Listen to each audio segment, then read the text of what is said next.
लक्ष्य आगे बहुत बेटर है। भारीपन जो था एकदम सही हो गया है। अब लग रहा है कि एकदम फ्री हो गया। 100% लग रहा है एकदम खाली है एकदम। तो जैसा कि आपने देखा, मेरे पास जो पेशेंट आए थे अविनाश जी, इनको 4 महीने से एब्डोमिनल पेन और कॉन्स्टिपेशन की दिक्कत थी। इन्होंने अल्ट्रासाउंड, सीटी स्कैन सारी चीज़ें करा रखी थी, बट सारी चीज़ें नॉर्मल आ रही थी।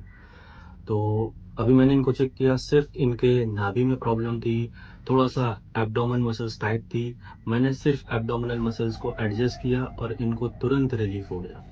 तो जैसा कि लगता है कि बहुत सारे लोग इस चीज़ से जूझ रहे हैं, कॉन्स्टिपेशन की प्रॉब्लम से, एब्डोमिनल पेन की प्रॉब्लम से, गैस्ट्रिक की प्रॉब्लम से, बट अल्ट्रासाउंड और सीटी स्कैन में कुछ नहीं निकलता।